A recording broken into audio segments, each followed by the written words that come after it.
Buenos días, ¿cómo están? Mil disculpas para todas las personas que hacen parte de este panel. Hemos sufrido algunos problemas de carácter técnico.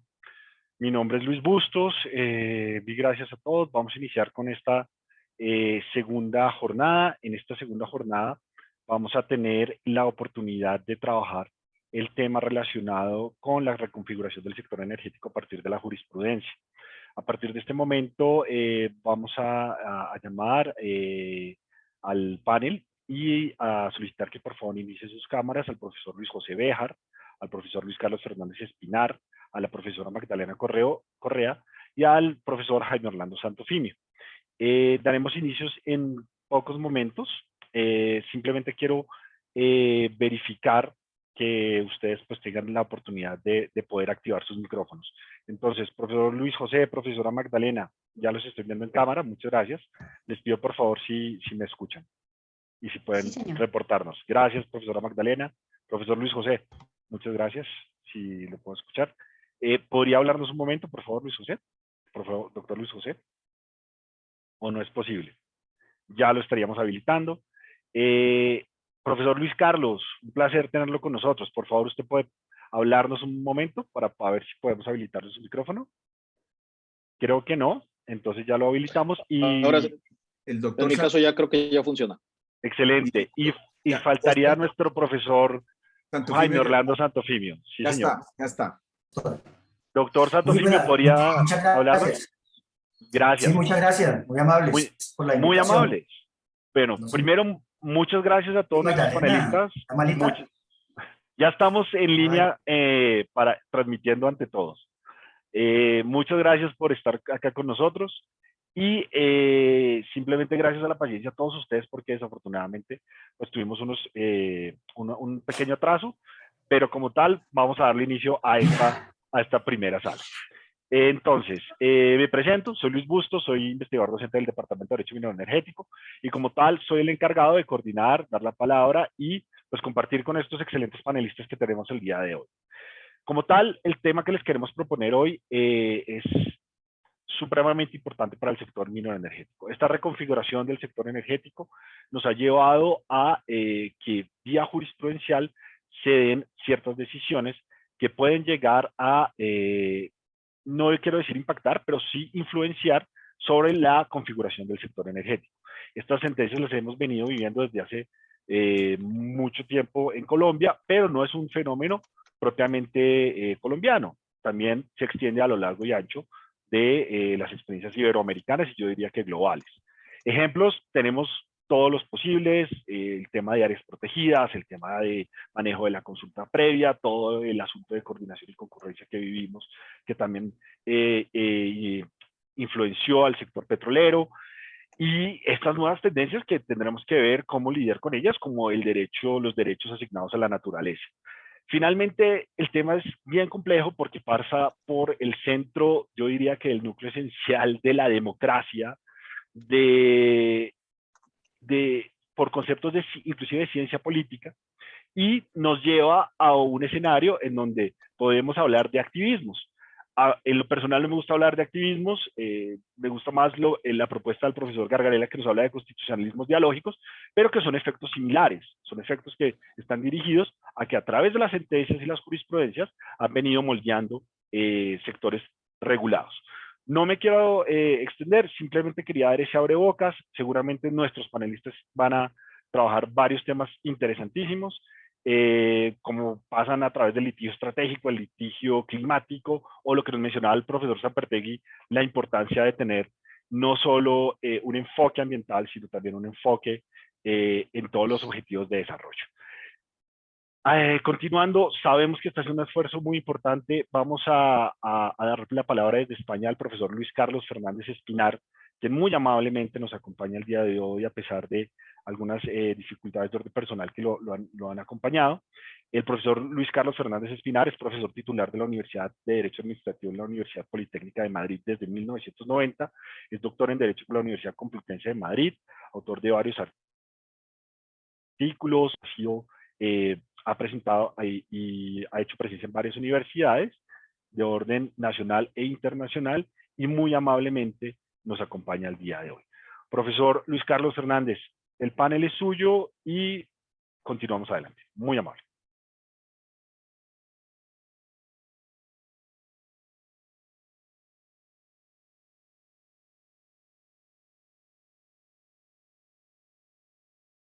Micrófono.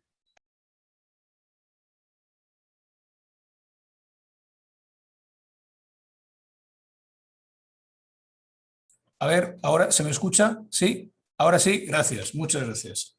Muchas gracias. Bueno, un saludo muy afectuoso a todos. En primer lugar al moderador, con el que efectivamente pues estos días hemos estado hablándonos, y a los demás panelistas, y un saludo muy especial al doctor Luis Ferney, que espero que, en fin, que podamos vernos pronto, ¿no? Bueno, efectivamente, bueno, tengo que intervenir inicialmente porque luego, desgraciadamente, pues, en fin, por motivos personales, pues tengo que abandonar la sesión. Y bueno, voy a intentar, esto siempre es muy complicado, ¿no? Para los profesores el ajustarnos a 12, 15 minutos sobre un tema tan importante, ¿no? Y tan interesante como es el que nos toca hablar, ¿no? Que es nada menos que la jurisprudencia, ¿no? Las tendencias de la jurisprudencia en materia de energía. Bueno, por otra parte, también aparte de la universidad, pues tengo la oportunidad en la práctica, ¿no? Como consultor, el asesorar a grupos en relación con estos temas, y eso me da pues esa vertiente práctica de lo que en el día a día un poco se va haciendo y se va viendo, ¿no? Yo me quería centrar, para no extenderme, intentar no pasarme de esos 15 minutos, había seleccionado quizá dos cuestiones que me parecen muy importantes desde el punto de vista de lo que es la reorientación o la reconfiguración de la jurisprudencia en materia de energía. Empezando en continuidad con algunos panelistas del panel inicial, planteando que desde Europa, desde España, es muy importante, como bien saben todos ustedes, lo que es la nueva política de la Unión Europea en materia de energía y clima. Para nosotros es el marco necesario y punto de partida de todo el cambio en el modelo energético sustancial que se está planteando, ¿no? Como bien saben, pues es un planteamiento radical, muy ambicioso, de aquí al año 2050 para lograr la neutralidad climática en la Unión Europea, con el cambio de los combustibles fósiles a las energías renovables.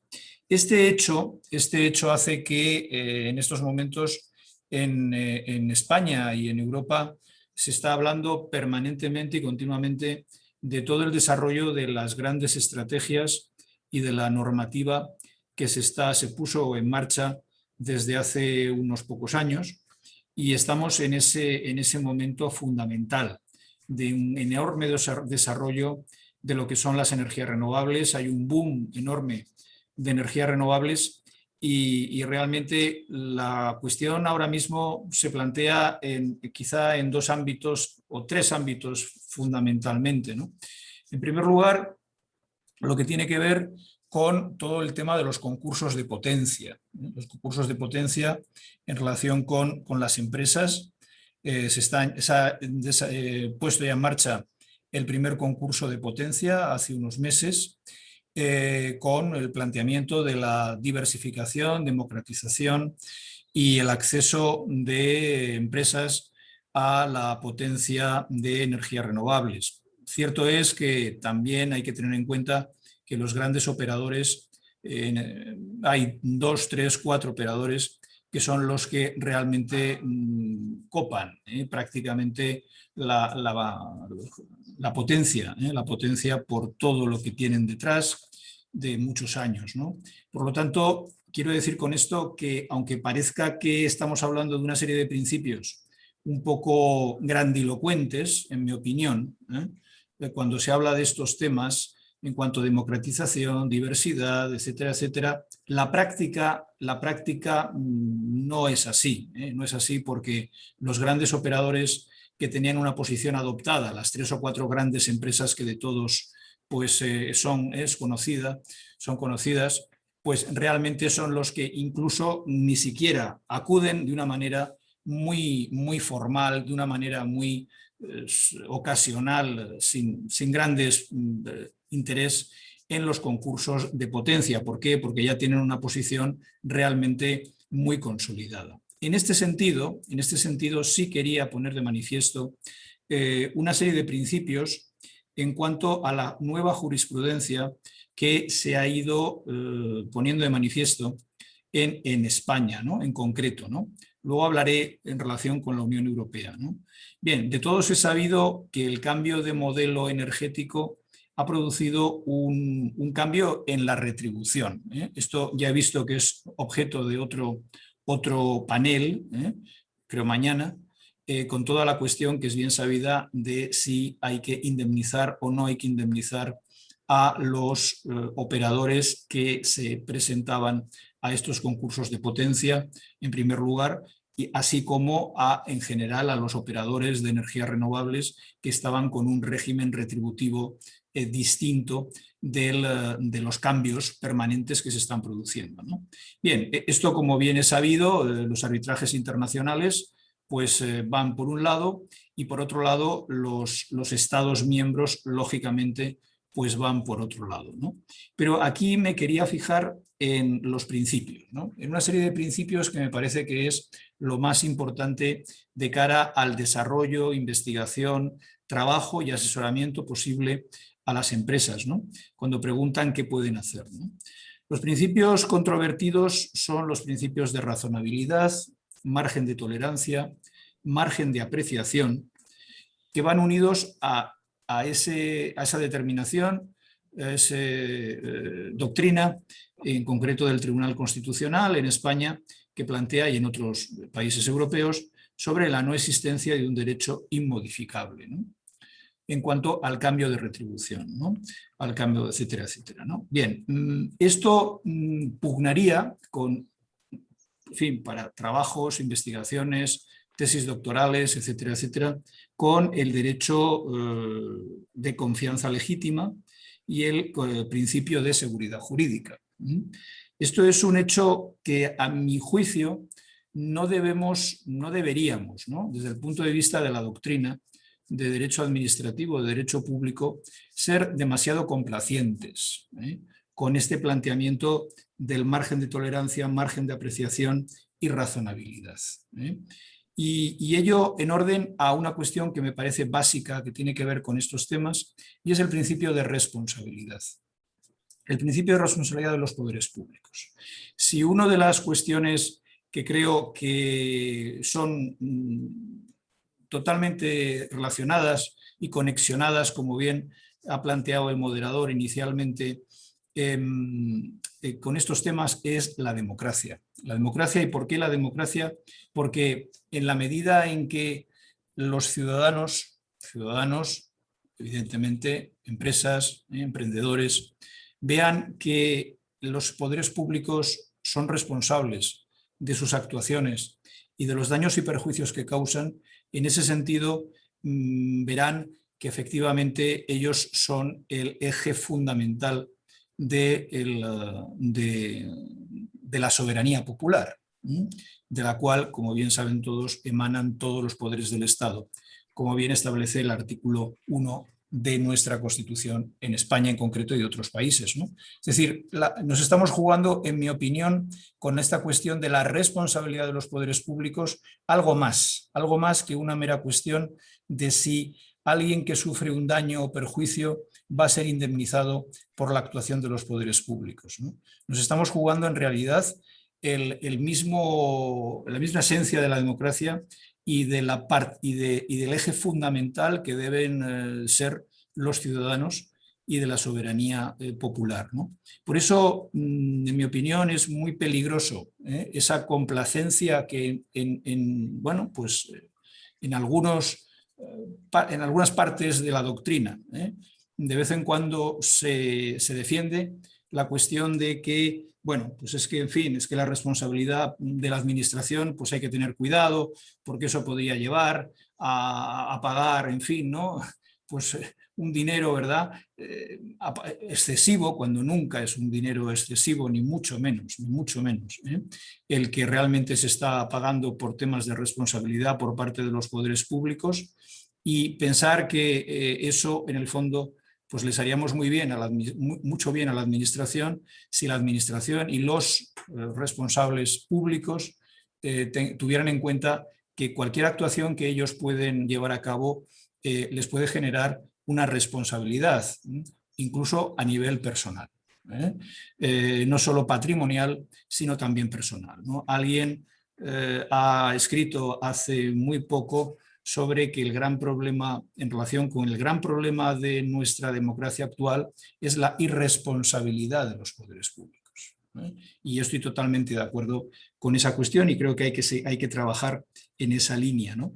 Y aquí quería aportar una sentencia reciente, que es una sentencia del Tribunal Supremo Español de 23 de enero de 2020, en la cual hay un cambio, ya empieza a haber un giro, un cambio en relación con todas estas cuestiones, y plantea el que, como doctrina además casacional, que establece el Tribunal Supremo, la cuestión de qué sucede cuando se produce la anulación de un concurso de energía renovable por vulneración de la normativa de evaluación ambiental y posteriormente pues se intenta validar legislativamente esa situación aprobando una ley posterior.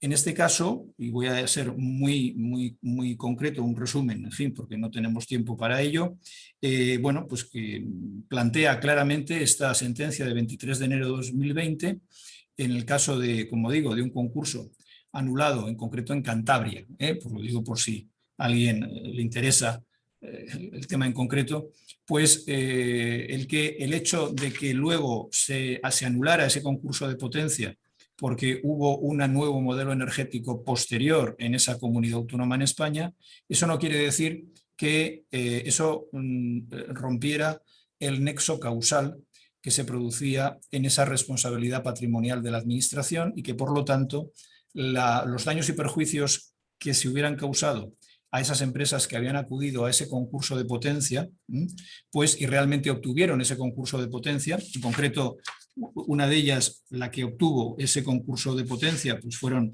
200 megavatios, pues tenía derecho a la responsabilidad, a los daños y perjuicios por esa responsabilidad, ¿no? Y ahí aparece un tema que a mi juicio es muy importante y es el tema de la apariencia de legalidad. La apariencia de legalidad, ¿no? Es decir, este nuevo concepto que se plantea cuando realmente se le da una apariencia de legalidad por parte de los poderes públicos a sus actuaciones, y eso conlleva el que, por encima de todo, por lo tanto, ahí se produce una responsabilidad de los poderes públicos, ¿no? Hay en ese sentido, en España, les comento que la ley 40/2015, que es la ley que establece pues, el régimen del sector público, y en ella está el régimen de responsabilidad patrimonial de la administración, establece dos modalidades, ¿no?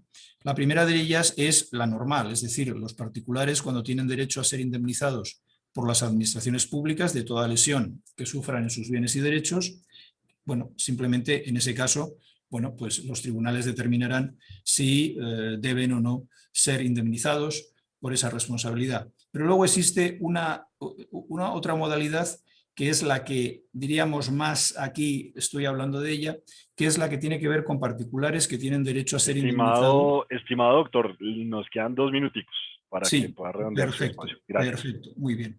Por la aplicación de actos legislativos de naturaleza no expropiatoria. En este caso se establece por parte de la ley que se produce esa indemnización únicamente cuando en los propios actos legislativos y en los términos que ellos especifiquen se establezca que hay que indemnizar.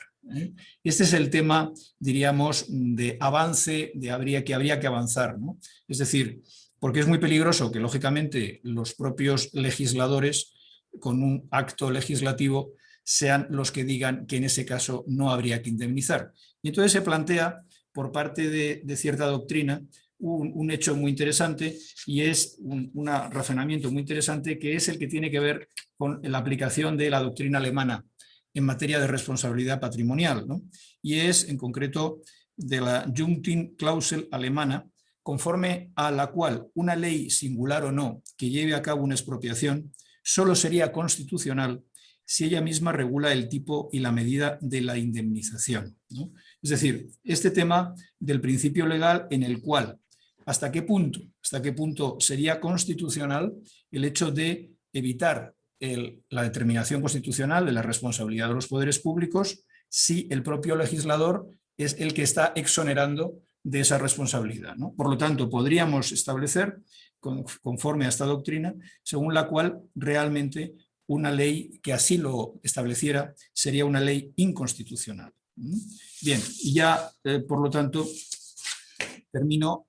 No me va a dar tiempo de hablar del otro gran tema, que es el tema de energía y clima, de la responsabilidad de los estados por incumplimiento de las directivas comunitarias, ¿no?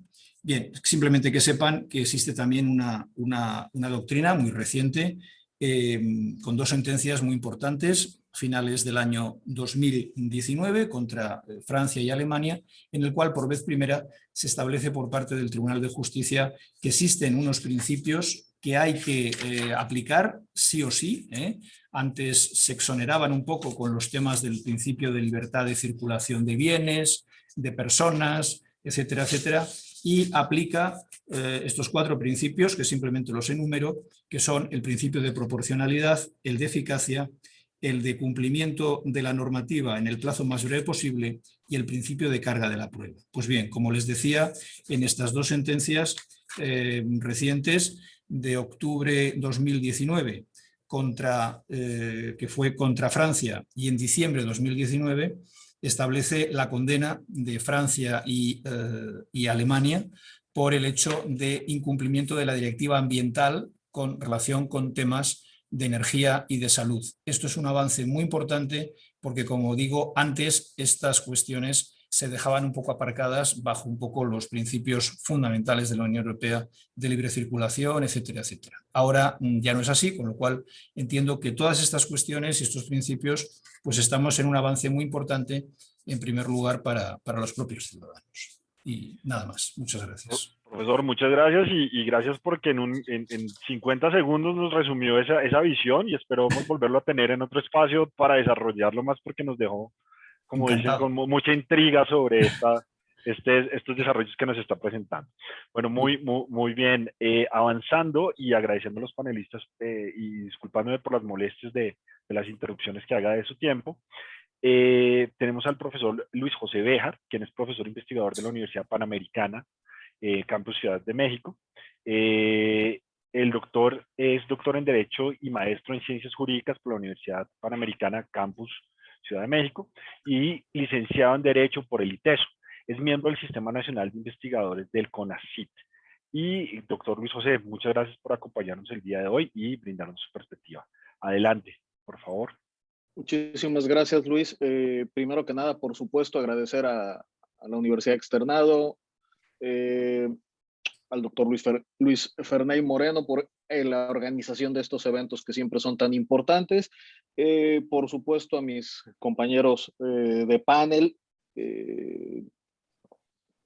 precisamente estar aquí.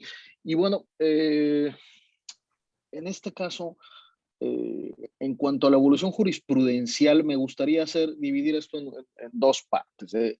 La primera de ellas refería a lo mejor un aspecto que se está viviendo en México y que se vive muchísimo en nuestros países iberoamericanos, y si acaso algún tipo de herencia anglosajona que podemos tener por ahí de este tema, en cuanto al activismo judicial, que al igual que Luis comentaba hace un momento, no es una expresión que a mí me guste. Me parece que en general el activismo judicial tiene este problema,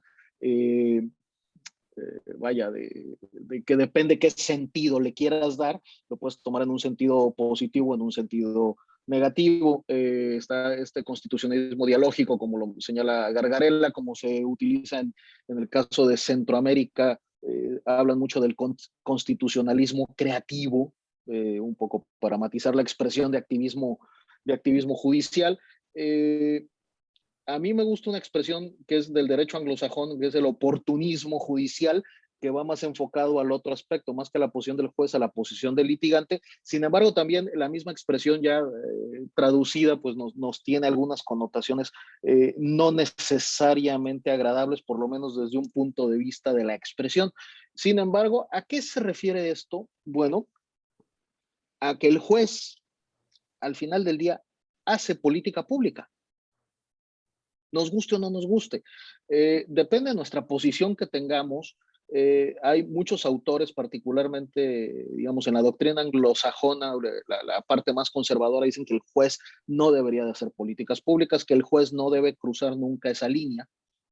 Sin embargo, sabemos que el juez necesariamente tiene que intervenir. Pensamos en Víctor Abramovich, profesor argentino, y Laura Pautasi tienen una obra magnífica al respecto, donde dicen uno de los presupuestos es que el juez interviene en materia de políticas públicas. Ojo, pero no interviene en todos los casos. No se trata de que le esté enmendando la plana al Poder Ejecutivo o a las agencias públicas cuando éstas emitan una política, sino se trata de que tienen que intervenir en función de la tutela de los derechos fundamentales.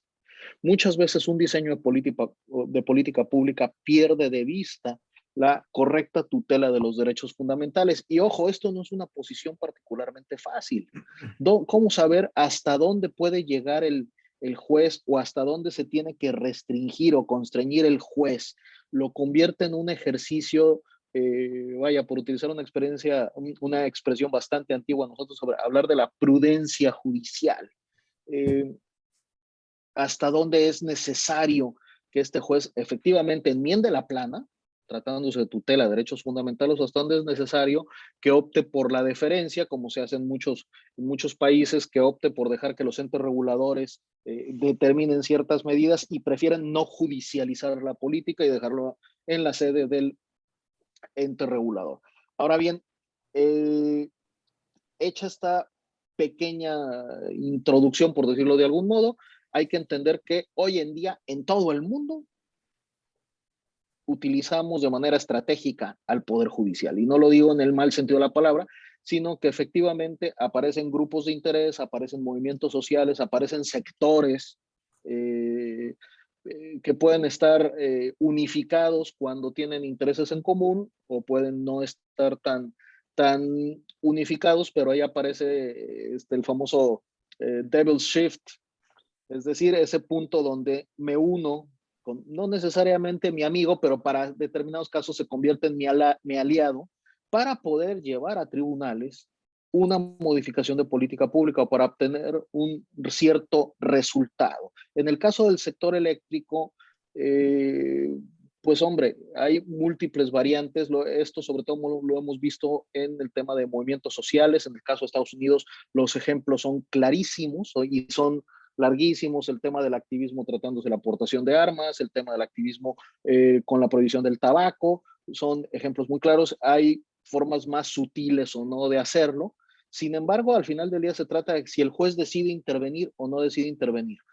Decía Hamilton en las discusiones del Federalista que pues en realidad no pasaba nada si el Poder Judicial de repente podía hacer ahí alguna corrección, pues después de todo es el menos peligroso de los poderes. Y en general, la posición del Poder Judicial en muchos sentidos, tratándose de este juego de poder, de esta manifestación de grupos de interés, pues es el fiel de la balanza muchas veces entre los debates que hay con las políticas públicas diseñadas por el Estado, sobre todo si estas no son diseñadas en conjunto con el sector. Esto es un tema bien importante. En los modelos más o menos civilizados o los países en general, dependiendo de ciertas inclinaciones históricas del ejecutivo en turno, dejámoslo así, lo normal es que se diseñe de manera conjunta una política pública. Es decir, el Estado no decide unilateralmente una política pública, sino que permite que el sector conviva y el sector diseñe, ¿no? Y lo vemos esto, el doctor Luis Ernei Moreno, por supuesto, ha hablado muchísimo el tema sobre, y tenemos grandes expositores sobre el tema de calidad de la norma, que uno de sus puntos es justamente ese diseño conjunto. Vamos hablando de, en este caso, ese diseño conjunto de la política pública. No necesariamente, no siempre se da así, no necesariamente se da así, y cuando no se da así, uno de los terrenos favoritos, sin duda, es la arena judicial, por decirlo de algún modo. Hay excelentes ejemplos al respecto, que lo comentábamos, hay autores que vale mucho la pena estudiar. Uno de ellos, sin duda, Austin Zarat, es un gran referente sobre el tema. Tenemos, por supuesto, a los autores Phil y Rubin, que trabajan bastante el tema, y por supuesto están la corriente eurolegalista de Kelemen y el adversarialismo legal del caso de Kahneman en el caso de los Estados Unidos. Nos dan este parámetro y es esta posibilidad de ver cómo se pueden resolver temas de políticas públicas y cómo se puede reconducir, en este caso, un sector, o en este caso, una forma de operar a partir del Poder Judicial. Silverstein es un autor que nos manifiesta justamente cómo es atractivo forzarle la mano al Poder Judicial. Eso no necesariamente funciona. Por ejemplo, en un modelo como el mexicano, y con esto voy a la segunda parte, nuestro Poder Judicial es muy fuerte. Nuestro Poder Judicial Federal, acuérdense, una pequeña mención, nosotros somos una república federal, por lo tanto tenemos un Poder Judicial Federal y poderes judiciales locales completamente separados, a reserva de hacer generalizaciones no necesariamente válidas. El Poder Judicial Federal tiene como principal vocación el juicio de amparo. El juicio de amparo en el ámbito colombiano tiene ciertas similitudes con la tutela, con la acción de tutela, insisto, solo para dar un parámetro, pero para nosotros el juicio de amparo es ese mecanismo mediante el cual se protegen derechos fundamentales de actos u omisiones, tanto del legislativo, del ejecutivo, como del Poder Judicial. Entonces, de tal manera, es una vía muy amplia para obtener una tutela, y siempre es en función de una interpretación en base a los derechos fundamentales.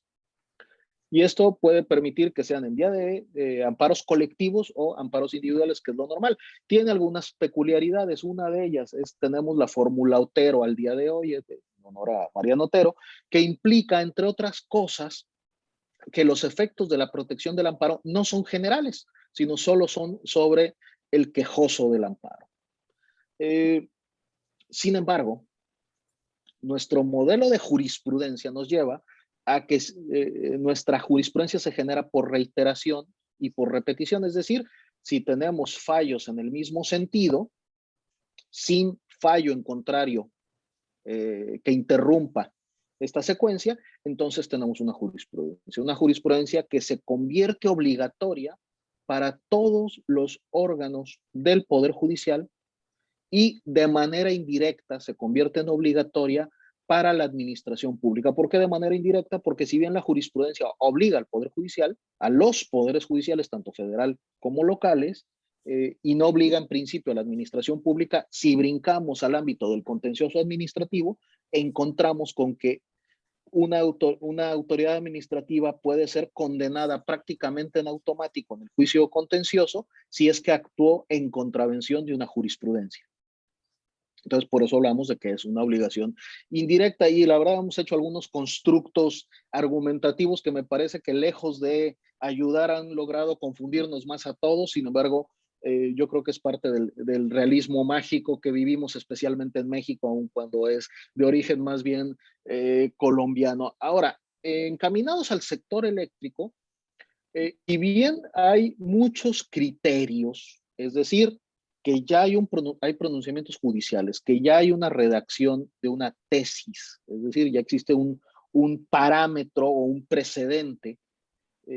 Poca es la jurisprudencia que se ha generado, es decir, este precedente vinculante. Nuestra tesis como tal no es vinculante, la jurisprudencia sí lo es.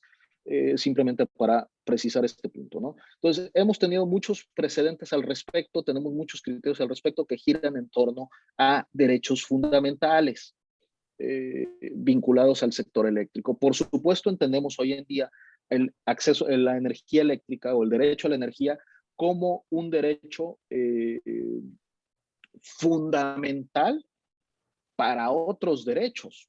O sea, concretamente el tema de calidad de vida, derecho a la vida, están íntimamente vinculados. El doctor Moreno justamente hace un rato comentaba que es cómo hubiéramos podido vivir esta pandemia sin la energía eléctrica, cómo la podemos sobrellevar, es realmente complejo, ¿no? Vaya, doctor la pandemia... Luis José, 2 minuticos. Sí, perfecto. La pandemia ha demostrado que la energía eléctrica es fundamental. Entonces, en este sentido, los criterios que se han generado en relación al sector eléctrico en México y que han ido cambiando es justamente este juego entre la posición que hay en el sector de la Comisión Federal de Electricidad como único suministrador, aunque ya está abierto el mercado recientemente, pero como suministrador del servicio. Y esto nos ha llevado a un tema de cuándo puede actuar como autoridad en ciertos actos, por ejemplo, con la exposición del recibo o las medidas de fiscalización, y cuándo se trata de una relación de derecho privado, específicamente de derecho mercantil, como lo establece la ley del sector eléctrico. Mucho la jurisprudencia ha ido definiendo esto. Evidentemente han entrado a temas del sector sobre condiciones de consulta previa, que más o menos ha sido uniforme a los criterios internacionales, pero digamos que ha sido muy suelto los pronunciamientos. Como tal, no han intervenido de forma tan directa, simplemente han tratado de precisar en este sentido los alcances y los límites que tiene el derecho a la energía eléctrica en este entorno de derechos fundamentales, en este globo tan amplio de protección que otorga nuestro sistema jurídico. Y entendiendo claro que es un sector que tiene que tener un circuito financiero sano, de lo contrario, pues simplemente no funciona. Así de simple, de tal manera que la jurisprudencia anda siempre como caminando de puntillas y el Poder Judicial aquí anda caminando de puntillas de hasta dónde interviene y hasta dónde no interviene, tanto por un lado para proteger el derecho a la energía eléctrica y por otro lado no afectar realmente el circuito indispensable financieramente hablando para que opere el sector. Dicho esto, pues bueno, se me vino el tiempo encima. Muchísimas gracias. Gracias, profesor Béjar, y nuevamente qué pena por la interrupción. Bueno, prosiguiendo con nuestro panel, en este momento daríamos la palabra y presentaríamos al profesor Jaime Orlando Santofimio, quien cuenta con la experiencia académica de postdoctorado en Derecho por las universidades Carlos III de Madrid, España, y la Universidad Externa de Colombia. Es doctor en Derecho por la Universidad Carlos III de Madrid. Es máster en Gobierno Municipal de la Universidad Externa de Colombia, especialista en Administración Pública del Instituto Brasileño de Administración Pública, IBAM, y especialista en Derecho. ¿Sí, señor? ¿Doctor? Doctor Jaime. Perdón. Sí, señor. Y especialista en Derecho Administrativo de la Universidad Externado de Colombia. Asimismo, tiene una larga experiencia profesional. Se desempeñó como magistrado del Honorable Consejo de Estado de la República de Colombia durante varios años. También ha sido profesor investigador invitado en múltiples universidades, como la Universidad Nacional Autónoma de México, en la Universidad Carlos III de Madrid, y también se ha desempeñado como director y profesor de los departamentos de Derecho Administrativo y Gobierno Municipal de esta casa de estudios. Un honor tenerlo con nosotros, doctor Santofimio, y por favor le pido que nos adelante con su presentación. Muy bien, muchas gracias a todos ustedes por su presencia, al Departamento de Derecho Minero Energético, a su señor director, el doctor Luis Fernando Moreno, por esta invitación, a Luis, el organizador y cerebro de todo este esquema del Congreso, a Luis Béjar por su compañía nuevamente en esta oportunidad. El tema que usted me ha propuesto es un tema muy interesante, además. Pensar en justicia, energía, medio ambiente, convencionalidad, porque originalmente es el tema de convencionalidad, y su incidencia que tiene en el momento actual, y agreguémosle a eso el activismo judicial, porque se espera algunas apreciaciones en torno a los avances o desavances de la jurisprudencia en el caso colombiano. Pero yo quiero hacer unos planteamientos generales, son 15 minutos, y les diría lo siguiente: si nos vamos al ámbito nacional, pues obviamente hay una gran producción de jurisprudencia. La Corte Constitucional ha tenido en sus manos la labor de prácticamente pulir la vigencia constitucional en el medio ambiente y en todos aquellos elementos que inciden en el medio ambiente y factores de incidencia en el medio ambiente, donde obviamente están todos los servicios, y ahí vamos a encontrar tanto la producción, transmisión y uso de la energía. Eso es importante. Pero desde el punto de vista convencional, que es hacia donde ustedes quieren que dirija la conferencia, yo le diría que hay un elemento importantísimo en este momento, y ustedes lo ven en pantalla, que me parece que tiene que ser explorado, que tiene que ser analizado, porque tiene una incidencia enorme en el ámbito de la justicia. Es el acuerdo de Escazú. No es necesario ir y expurgar la jurisprudencia del sistema interamericano, donde hay grandes fallos ya, y hay una línea muy importante en torno al concepto de interés general, donde involucramos el medio ambiente. Hay una opinión consultiva muy importante, la 023. Hay una serie de fallos sobre todo el manejo del interés general en el ámbito de los derechos humanos, los derechos colectivos, etcétera, que me parece que es importante explorarlo. Pero yo creo que el que mayor incidencia tiene para efecto esta conferencia, y no perder mucho tiempo, es Escazú.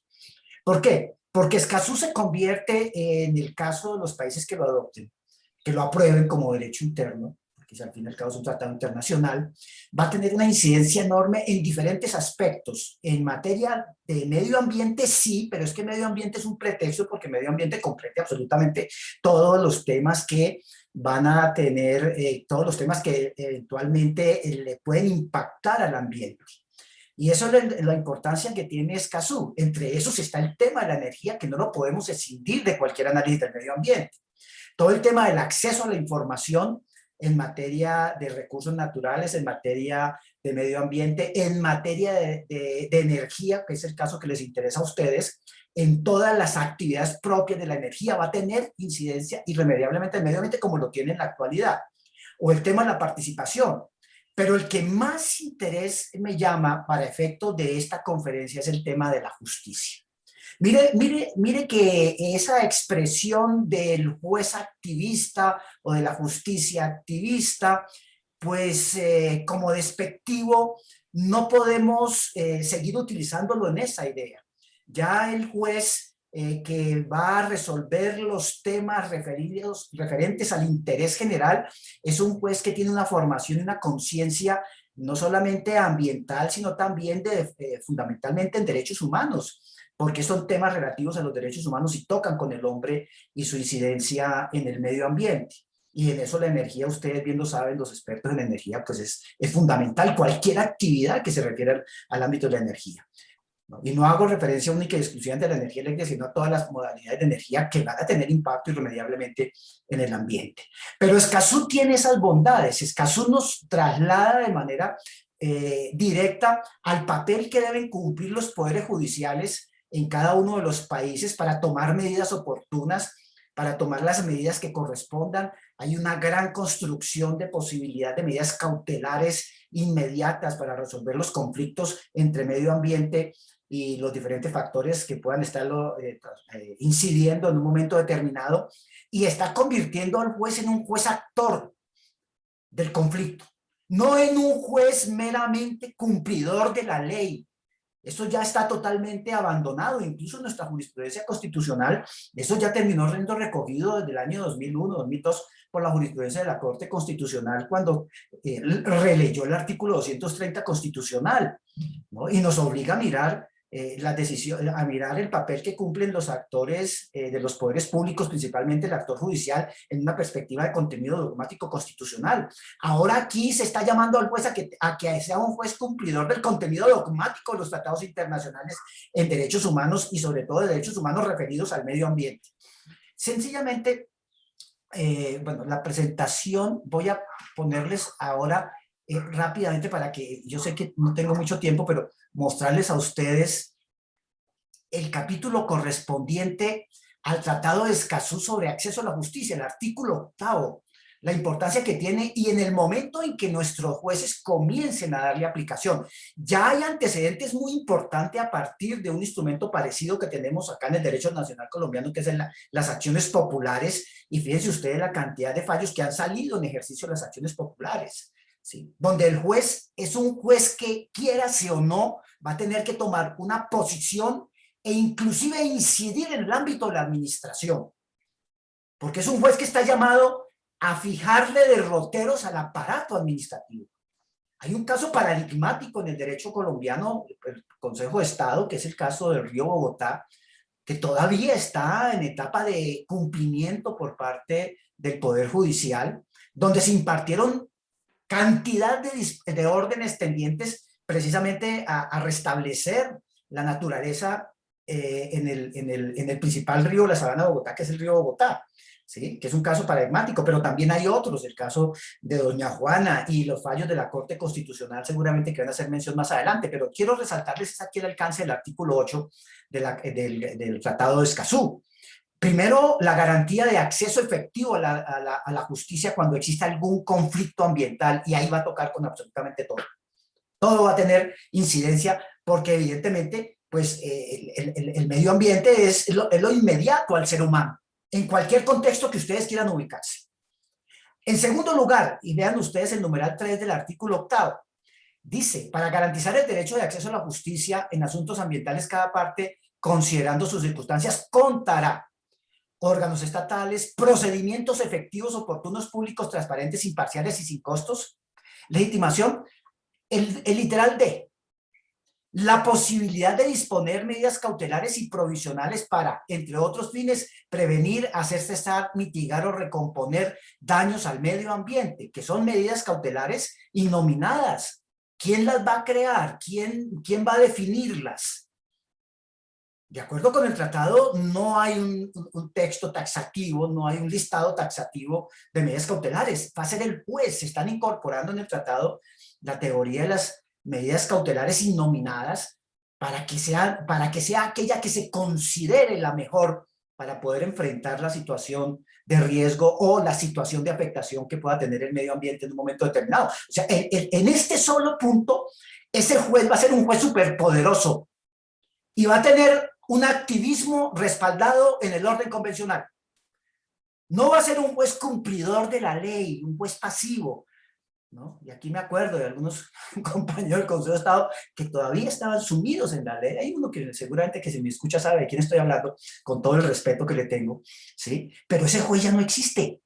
Ese juez no existe ni en la Constitución, ni existe en los tratados internacionales cuando se trata de defender bienes como estos del medio ambiente, que vuelvo, insisto, que irremediablemente van a ser impactados con el tema de la energía eléctrica o de las energías que puedan estarse discutiendo, que existan sobre la mesa o que los gobiernos las tengan, o en cualquier proyecto que se esté trabajando, pues siempre vamos a tocar con el medio ambiente. Dice más adelante, acá dice, para facilitar el numeral 4, para facilitar el acceso a la justicia del público en asuntos ambientales, cada parte establecerá medidas para reducir o eliminar barreras al ejercicio del derecho de acceso a la justicia. O sea, romper las formalidades procesales. Hay un famoso fallo, una tutela que me metieron cuando yo era consejero de Estado. Yo me acuerdo tanto en un caso de un barco por allá en el puerto de Buenaventura, donde es una SU de la Corte Constitucional, donde me dice, usted es un juez del Estado Social de Derecho, por favor, no cumpla con esas ritualidades procesales, y era para establecer la propiedad de un barco. Imagínense que eso tiene más reglas en el Código de Comercio que, pues, ¿no? Me parece un espinero. Sálteselas, me dice así, sálteselas y vaya, busque la prueba. Aquí lo que está haciendo el tratado es romper las tradicionales barreras procesales cuando se trata de protección de este tipo de bienes. No sé cómo lo va a enfrentar el ordenamiento jurídico colombiano cuando tenga que desarrollar el tratado, pero no puede desnaturalizar el tratado.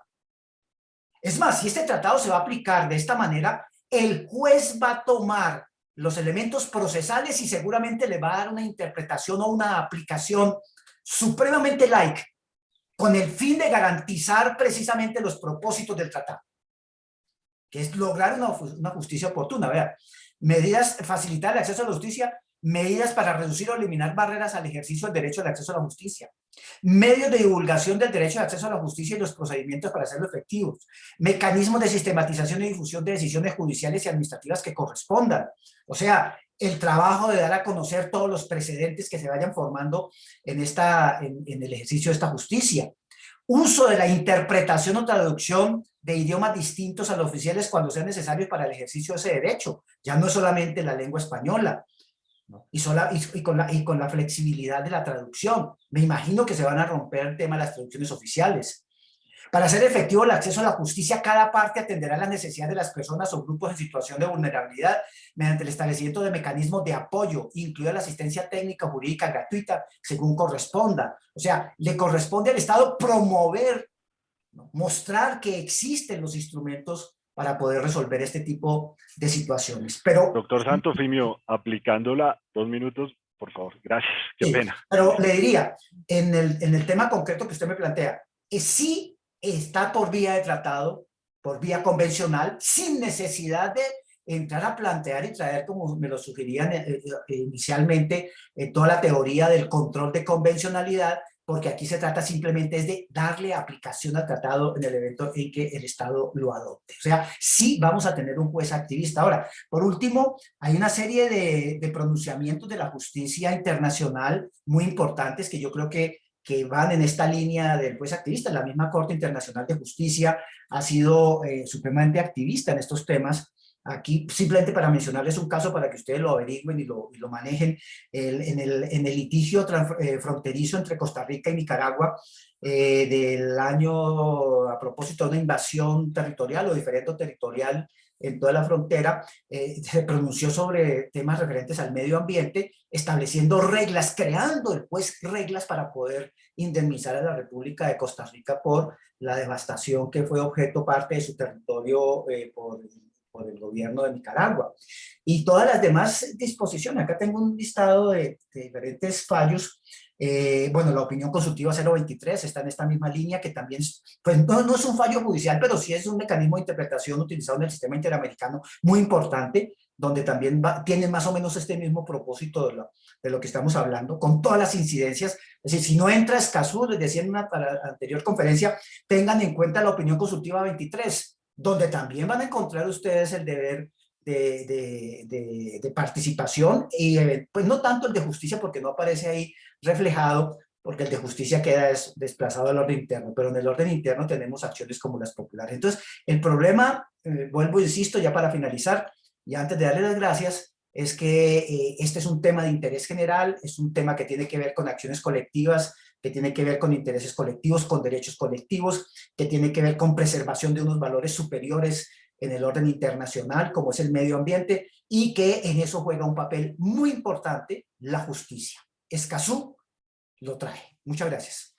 Gracias, doctor Santofimio. Siempre escuchar su intervención alimenta mucho los debates. Doctor Jaime Orlando, muchas gracias. Pasaríamos en este momento. Doctor, pasaríamos en este momento a escuchar a la doctora Magdalena Correa y al final pasaríamos a un corto panel de preguntas, dado el tiempo que tenemos. Realmente yo creo que vamos a alcanzar a resolver una muy corta. Profesora Magdalena, muchas gracias por acompañarlos. Me permito presentarla. La doctora Magdalena Correa es directora del Departamento de Derecho Constitucional de la Universidad Externado de Colombia, abogada y especialista en Derecho Administrativo de la Universidad Externado de Colombia. También es magíster en Administración y Gestión Pública de la Universidad de Amberes y doctora en Derecho por la Universidad Carlos III de Madrid. Es conjuez de la Corte Constitucional y, pues, doctora, muchas gracias por estar con nosotros. Un gusto que nos acompañe en este cierre de panel. Adelante. Bueno, muchas gracias. Me da un poco de vergüenza porque creo que la hoja de vida la tienen un poquito desactualizada. No por ustedes, sino me da vergüenza ante el público en general. Bueno, por supuesto que debo comenzar por el agradecimiento, y lo expreso así abiertamente, el agradecimiento a mis amigos del Departamento de Derecho Minero Energético, al doctor Moreno, Bustos, Montoya, Aguilar, Gutiérrez, quienes siempre son muy generosos en invitarme a actividades de esta naturaleza que me fascinan, como, como constitucionalista convencida de que en donde más podemos trabajar y mejores aportes podemos hacer es creando articulación, particularmente con el derecho de los sectores productivos. También saludo a los amigos que están acá, los amigos del panel, los profesores que no conozco y que pues me siento muy honrada de compartir panel con usted, mi querido amigo el doctor Santofimio. Y quiero un buen particular agradecimiento al doctor Bustos y a la doctora Xiomara Pérez, porque ambos de manera muy generosa me han facilitado, me han ofrecido Bustos un borrador de un artículo maravilloso que está escribiendo y que me ha servido, por supuesto, para tener algunas referencias valiosas acá. Y la doctora Xiomara Pérez a portas de presentar su tesis doctoral en transición energética, quien definitivamente pues me hizo una contribución maravillosa de la cual sacaré total provecho, pero reconozco que la autoría es fundamentalmente de ella. Voy a poner aquí esto porque es que si no después esto, por más de que Luisito le ponga a uno el tiempo, la cosa se pone dura. Bueno, entonces, por último, estoy un poquito malita porque ya me puse la vacuna, entonces pues si tengo algún acto extraño no es fruto de mi excentricidad natural, sino del estado de salud. Quiero referirme a estos puntos. En primer lugar, comenzar por algo fácil y es un breve recuento de la jurisprudencia constitucional colombiana. Lamento no haber podido hacer un recorrido en derecho jurisprudencial comparado, pero me ciño a la Corte de Colombia, que suele tener bastante relevancia, suele ser muy vista y pues considerada como un referente bien de decisiones afortunadas o de los excesos de activismo que pues se han venido señalando aquí y allá. Y en segundo lugar, digamos que formular algunas preguntas de si esta jurisprudencia realmente podría ser considerada como una jurisprudencia de reconfiguración del sector, para hacer finalmente algunas observaciones en las que afortunadamente no entró en un terreno vacío, sino que ya han tenido un abono por parte de los profesores que me han antecedido. Comenzando entonces por lo fácil. ¿Qué ha dicho? ¿Cuál ha sido la jurisprudencia de la Corte Constitucional con relación al sector energético? Realmente con relación al sector energético, sigo a la verdadera especialista en la materia, que es la profesora Xiomara Pérez. Las decisiones sobre el sector realmente se han adaptado sustancialmente en el marco del control de constitucionalidad de los decretos que se han proferido en estados de excepción por emergencia económica y social, porque, y esto pues ustedes lo saben mejor que nadie, uno de los primeros sectores que se ve ampliamente afectado con estas situaciones dramáticas de orden económico, bien por origen natural o por origen humano, suele ser efectivamente el sector energético. Entonces, en ese sentido, habría como dos extremos dentro de estas decisiones de la jurisprudencia. Uno, pues muy viejo, una sentencia del año 92, la emergencia económica que se dictó entonces por una sequía muy brava que tuvimos en Colombia, quizás la más severa de la que tengamos recuerdo muchas personas. Se dicta una sentencia C-447 del año 92, en la que se juzga la constitucionalidad de estas medidas que buscaban sortear a través de una amplia política de decisión la forma como se podía facilitar el suministro mínimo del servicio ante las condiciones en las que nos encontrábamos, entonces dependiendo, creo que plenamente o amplísimamente de la energía hidroeléctrica, y pues con la sequía la cosa se ponía bastante dura. Y el otro extremo lo tenemos en las decisiones del juez constitucional, también de decretos de emergencia económica, que se dictan precisamente el año pasado, con ocasión del COVID y de la debacle que representó para todos los sectores, para el ejercicio de todos los derechos, para el funcionamiento de todas las instituciones, también para el sector energético, para el sector eléctrico. En estas decisiones, el juez constitucional, digamos que es creo yo, no sé qué opinión tendrán los expertos, creo que yo fue, digamos que bastante razonable en el sentido de decir, mire, esto hay que solucionarlo, las medidas que adopta el gobierno en términos generales las considera constitucionales. ¿Por qué? Porque comprende cuál es el valor que la continuidad de la prestación de ese servicio posee, cuál es el impacto que una situación crítica en la prestación de servicio, ya no para los usuarios, sino para quienes lo prestan, para las empresas, para su capacidad financiera, para mantener un funcionamiento, puede tener sobre toda la actividad económica, social, sanitaria, etcétera. Entonces, adopta en términos generales decisiones que no se mete mucho en el loro a los efectos de determinar cuáles son las competencias, hasta dónde van, sino sencillamente dice, estas son decisiones que son indispensables y las considera en términos generales constitucional, porque al decir que la privación del acceso a este servicio, pues pone en vilo el funcionamiento de toda la sociedad y, como lo han dicho ya muchas personas que habían antecedido en este panel anterior, pues el ejercicio de la casi totalidad de los derechos. Otro elemento que se ha destacado en esa amplia jurisprudencia de los decretos de los estados de excepción, en las distintas oportunidades en las que se ha declarado y que han tenido o que han dado lugar a decretos legislativos destinados a regular el sector, sus prestadores, la forma de acceder al servicio, cómo pagar las cuentas del servicio, pues ha rescatado el elemento de la importancia de la eficacia en la prestación de ese servicio como una condición, pues digamos, creo que estoy diciendo algo como obvio, como una condición indispensable que debe garantizarse por el significado que tiene para el funcionamiento de la vida en sociedad, para el bienestar y la calidad de vida de las personas.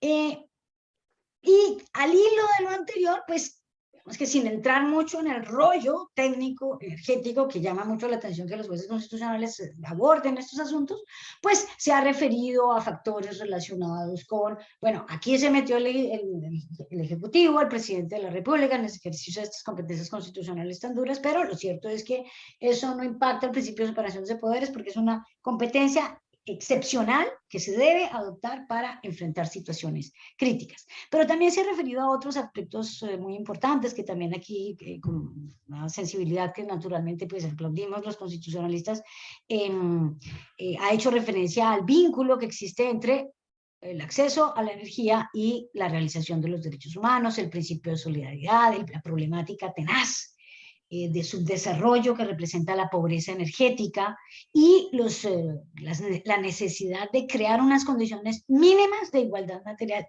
definitivamente también en el acceso a este servicio esencial.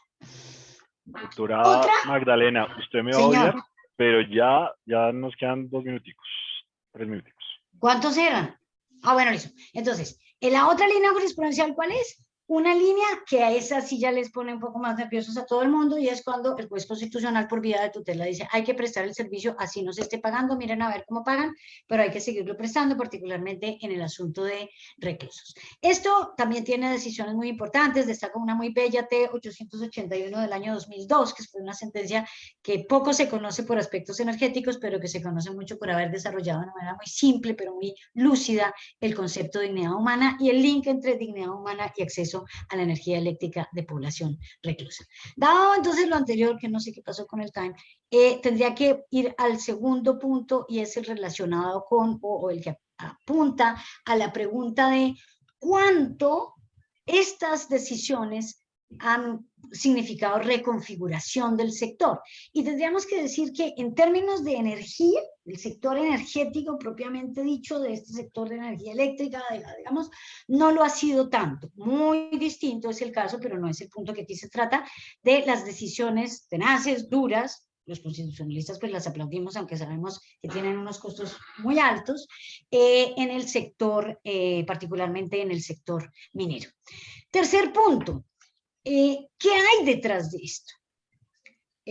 Habría un pequeño paréntesis de un caso que el profesor Bustos me participó de una decisión en Alemania, en donde el juez, no sé si es el Tribunal Supremo o el Tribunal Constitucional, se manifiesta sobre la debilidad de la legislación en términos de ¿Cuánto se está asegurando la transición energética? Una decisión maravillosa que no sé si se pudiera comparar con las decisiones relacionadas con Amazonia, con el sujeto de especial protección, es decir, que son decisiones divinas, pero pues en definitiva, ¿será que el juez tiene la capacidad de pujar y hacer mucho más eficiente el proceso de transición energética o el proceso de protección del Amazonas como un baluarte para la existencia y la sostenibilidad? ¿Qué hay detrás de estas discusiones? Asuntos muy difíciles. Los jueces pueden, así se metan en asuntos muy difíciles porque haya la oportunidad en términos de competencia, difícilmente. Aquí se necesita mucha sociedad civil, se necesita muchas, digamos que una representación política a nivel nacional y, como ustedes lo han señalado, a nivel global. Decisiones de política nacional, regional y mundial. Entre otras, por algo que aquí le han dicho, y perdóname, Luisito, me tomó un segundo más, y es porque cuando mencionaron los principios del derecho energético, pillé 2 de 3 que mencionó un doctor de la anterior reunión, decía seguridad jurídica y sostenibilidad. Y había otro, no me acuerdo cuál era. A ver, sigue siendo el de la seguridad jurídica el más duro. La preocupación de preservar las inversiones que se han adelantado sigue siendo muy poderosa. Poder transformador van a tener los laudos que resuelven, por ejemplo, el conflicto que se suscitó por la intervención de Electricaribe, en donde nos pidieron una indemnización que decía el doctor que nunca es excesiva, de 5.2 billones, espero que sea de pesos. Eso sí tiene la capacidad de transformar el sector. ¿Y por qué eso es tan importante? Porque la seguridad jurídica sigue siendo el principio más importante y yo creo que ahí, en términos de crisis climática y de futuro, tenemos que empezar a replantearlo. No pongo en duda la importancia de ese principio. Lo que creo es que ese principio sigue siendo el prioritario, el que primero se protege, y creo que las condiciones no están para que siga siendo preservado de esa manera, digamos que tan poderosa, respecto de la forma como preservar los otros principios, como es el caso del de la sostenibilidad. Fin. Gracias, doctora Magdalena. Pues desafortunadamente por el tiempo solo les puedo dirigir una pregunta, pero voy a acudir a sus dotes de pitonizos que saquen su bola de cristal. Si ustedes pensaran en el juez del futuro, en el tribunal del futuro, en estos jueces que se vuelven que van a tener en sus manos estos fallos que reúnen todas las características que describimos, cambio climático, retos ambientales, retos sociales, ¿cuál sería ese enfoque, esas características, o a qué principios ellos deberían acudir, o bajo su experiencia, cuál sería la recomendación que le podrían dar a ese juez? Y de todas las características, desde el juez de tutela más como el de amparo, hasta los grandes tribunales que van a, digamos, a resolver estos litigios estructurales. Empecemos, no sé, si seguimos el mismo orden, el profesor Luis Carlos tuvo que retirarse por un problema personal, entonces simplemente escucharíamos al profesor Luis José, al profesor Jaime Orlando y al profesor Magdalena, y con esto cerraríamos el panel para dar paso al siguiente. Muchas gracias. Bueno, muchas gracias. Yo sería de la opinión que evidentemente el tema de derechos humanos se va a seguir potenciando, el tema de derechos fundamentales se va a seguir potenciando, es el eje de todos los sistemas de tutela hoy en día. Habría en todo caso que pensar en ciertos matices que tendría que incluir y que tendría que ir afinando el juzgador, que el juzgador administrativo ya lo ha ido haciendo, pero a lo mejor el juzgador judicial tendría que irlo afinando un poquito más en cuanto a las cuestiones mucho más técnicas, fuera del derecho como tal, o no necesariamente del derecho constitucional, sino más específico del derecho de los sectores, del derecho de la regulación del derecho administrativo, que tienen que incluir en sus análisis.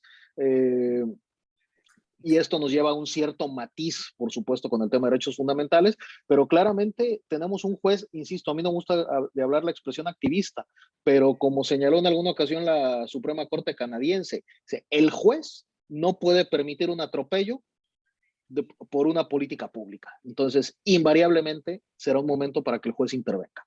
Y eso es lo que nos debe quedar claro. El juez siempre deberá intervenir tratándose de una afectación de políticas públicas, tratándose de la política pública inadecuada en detrimento de la sociedad. Entonces, en ese sentido, yo veo un juez que tiene que acudir más a más ciencia, a más técnica y a mayor especialización. Sí. Muchas gracias. Adelante, profesor Santofimio. Bueno, no, en la misma dirección de Luis Bejar. Yo lo resumiría en lo siguiente: es el juez del interés y de los derechos colectivos subjetivos en una visión de compromiso internacional, de interés general, no el juez de la legalidad, es el juez del contenido dogmático de la Constitución y es el juez del contenido dogmático de los principios y valores del orden convencional. Ese es el juez, esa es la mentalidad que debe dominar. Eso implica un cambio radical en la educación, compromiso en las universidades, el compromiso en la formación y en la conciencia del juez mismo, ¿no? Es muy fácil fallar en estricto derecho positivo, pero ese juez ya es un juez que no es el juez que reclama nuestro orden constitucional. Es eso, simplemente el cambio de actitud y de formación. Muchas gracias, Luis. Perdón, Gracias, por favor, si me permiten, Santofimio. ¿Sí? rapidísimo un comentario. Decía Jean Rivero que el juez que busca la respuesta solo en la ley, flaco favor le hace a la justicia. Claro. Gracias, doctor Bejar. Profesora Magdalena, muchas gracias. Y por su esfuerzo, que sé que ha estado muy difícil por temas de salud. Gracias por estar acá. Bueno, entonces, uno, en los casos particulares, un derecho de mínimos, pero ¿cómo mínimos? Sí, sí, de mínimos, pero como posición jurídica definitiva. Hay mínimos que se tienen que proteger. Dos, aquí están en juego los poderes públicos, las empresas, las personas que reciben la prestación. Esto tiene que ser una triada de responsabilidades compartidas, también de los que recibimos los servicios, de los reguladores y de quienes lo prestan. Principio de solidaridad y de deber y sentido del deber. En los procesos la participación yo creo que es clave, cuando menos desde el punto de vista simbólico. La deliberación procesal, ustedes lo han mencionado. Es importante que se sienten en la mesa. Así sea en el escenario judicial, un poco tarde, pero así es, los actores que participan en los conflictos. Una apelación muy importante a las instancias de poder decisorio político, porque el juez no alcanza, por más fuerza que haga, el juez no alcanza. Y finalmente, ¿qué jueces? Qué bueno que en esas instancias internacionales que ustedes han mencionado existiera un juez global para que atendiera las distintas condiciones en las que se encuentran todos los estados del mundo, sus economías, el acceso al servicio, para que tomaran decisiones equitativas de cara a esa diferencia enorme que existe entre los estados y sus economías. Muchas gracias, profesores. De verdad, agradecemos todos sus aportes. Con esto daríamos por cerrado el segundo panel del día para seguir discutiendo sobre todos estos temas. Creo que en este panel aparecen varios ítems que nos van a dar sustento a cada una de las discusiones que se nos vienen por delante. Les vamos